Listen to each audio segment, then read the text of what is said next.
01net TV au salon MEDPI de Monaco, édition 2015. Vous le savez, aujourd'hui, tout est connecté. Les objets connectés sont partout ou presque. Et voici l'un des tout premiers cadenas connectés. À quoi ça sert? Comment ça marche? On vous dit tout.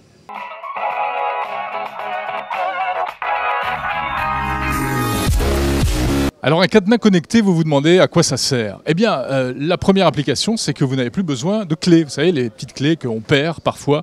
Plus besoin non plus de retenir une combinaison à chiffres. Tout va se piloter à partir d'une application mobile.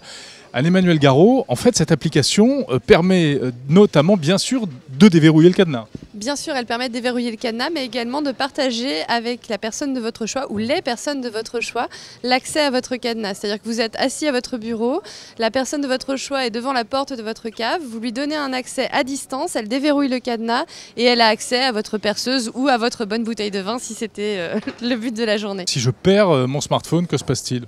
Si vous perdez votre smartphone, vous pouvez en fait à distance, grâce à l'application et sur internet, verrouiller le cadenas et faire en sorte qu'il soit désactivé de l'application. Donc c'est-à-dire que quelqu'un qui aurait volé votre smartphone ou retrouvé ce dernier ne puisse pas avoir accès à votre cadenas. Et alors si je n'ai pas mon smartphone sur moi, est-ce que je peux malgré tout ouvrir ce cadenas? Bien sûr, en fait, le cadenas s'ouvre également avec une combinaison de mouvements que vous pouvez personnaliser et programmer selon votre choix, de façon à ce que ce soit facile pour vous à retenir.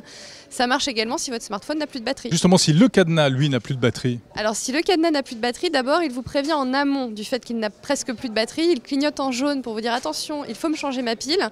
L'application vous envoie aussi des notifications vous disant de changer la pile. Si toutefois vous n'avez pas voulu changer la pile à cet instant, le cadenas dispose d'un petit tiroir situé sous le cadenas qui permet en fait de mettre une pile neuve à la verticale de façon à avoir juste un petit peu d'électricité pour pouvoir ouvrir le cadenas et changer la pile puisque la pile ne se change que cadenas ouvert.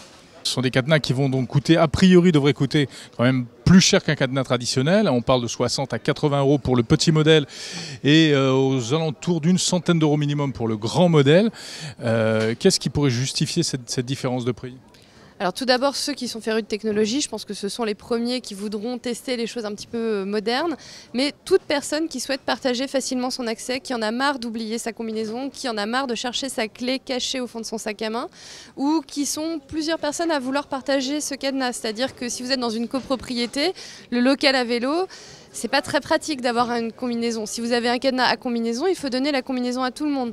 Cependant, lorsque l'un des occupants de l'immeuble n'a plus de vélo, la combinaison, qu'est-ce qu'on fait? On la change, tout le monde doit retenir une nouvelle combinaison.